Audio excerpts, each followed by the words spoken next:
रेखा देवी का नाम पूरे मोहल्ले में इज्जत और डर दोनों के साथ लिया जाता था। वह औरत जिसने अपने पति की मौत के बाद अकेले ही बेटे तेज को पाला, अपने नियमों, अपने उसूलों और अपने घमंड के साथ जीती आई थी। रेखा देवी का मानना था कि बहू घर में कदम रखे तो दहेज के साथ, वरना उसका सिर हमेशा झुका रहना चाहिए। तेज की शादी जब निशा से तय हुई, तब रेखा देवी ने बाहर से भले ही सादगी दिखाई, लेकिन भीतर ही भीतर उसने हिसाब लगा लिया था कि यह लड़की गरीब घर से है, इससे ज्यादा उम्मीद नहीं रखनी चाहिए। शादी हुई, ढोल बजे, रिश्तेदार आए, लेकिन निशा अपने साथ कोई भारी दहेज नहीं लाई। बस एक छोटा सा बक्सा, जिसमें कुछ कपड़े, माँ के हाथ की सिली हुई साड़ी और पिता की दी हुई एक पुरानी चांदी की पायल थी। रेखा देवी ने उसी पल तय कर लिया था कि यह कमी निशा को जिंदगी भर चुकानी पड़ेगी। निशा का मायका वाकई गरीब था, लेकिन संस्कारों में अमीर।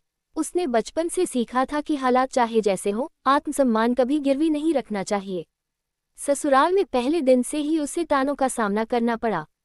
कभी रेखा देवी कहती कि हमारे घर की बहुएं सोने के कंगन पहनती थी, कभी कहती तेरे माँ बाप ने क्या दिया है इस घर को। तेज बीच में चुप रहता, न पूरी तरह माँ का विरोध करता, न पूरी तरह पत्नी का साथ देता।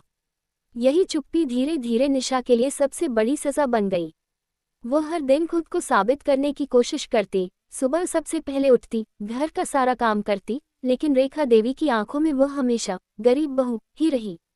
एक दिन रेखा देवी ने मोहल्ले की औरतों के सामने निशा से साफ कह दिया कि अगर दहेज नहीं लाई तो कम से कम अपनी औकात में रहना सीख। उस दिन निशा की आंखों में आंसू थे, लेकिन जुबान पर शब्द नहीं। उसी रात उसने अपने कमरे में बैठकर पहली बार सोचा कि क्या चुप रहना ही उसकी नियति है। यहीं से कहानी में नई आग ने जन्म लिया। निशा ने तय किया कि वह अब बेबस नहीं रहेगी। उसने अपने भीतर के डर को जलाकर राख करने का फैसला किया। उसने सिलाई का काम फिर से शुरू किया, जो वह शादी से पहले करती थी। रातों को जागकर कपड़े सिलती, डिजाइन बनाती, और धीरे धीरे उसका हुनर बाहर की दुनिया तक पहुंचने लगा। रेखा देवी को जब पता चला कि निशा घर के बाहर काम की बात कर रही है, तो उनका गुस्सा भड़क उठा। उन्होंने इसे अपनी इज्जत पर हमला समझा। उन्होंने तेज को भड़काया कि आज काम, कल जुबान, फिर ये लड़की सिर पर चढ़ जाएगी। तेज पहली बार दुविधा में पड़ा। उसे निशा की मेहनत दिख रही थी, लेकिन माँ की वर्षों की कुर्बानी भी याद थी। इसी टकराव में घर का माहौल जहरीला होने लगा। रेखा देवी ने एक नई चाल चली। उन्होंने रिश्तेदारों के सामने यह अफवाह फैला दी कि निशा को पैसे का लालच है, इसलिए वह घर से बाहर निकलना चाहती है। ये निशा के लिए नया चैलेंज था, अपनी इज्जत बचाने का। एक दिन रेखा देवी ने निशा का सिला हुआ कपड़ा फाड़ दिया और कहा कि मेरे घर में ये सब नहीं चलेगा। उस पर निशा के भीतर की आग भड़क उठी।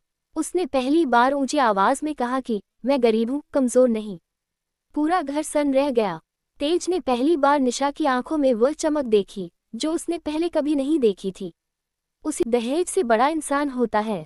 रेखा देवी के लिए ये सबसे बड़ा झटका था। जिस बेटे को उन्होंने अपने नियमों में पाला था, वही अब सवाल कर रहा था। रेखा देवी कई दिनों तक चुप रहीं।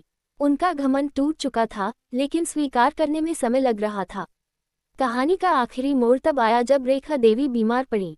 अस्पताल के खर्च के लिए वही गरीब बहू निशा अपने पैसे लेकर आ गई। उसने बिना किसी शिकायत के सब संभाला। उस पर रेखा देवी की आंखों से आंसू बह निकले। उन्हें एहसास हुआ कि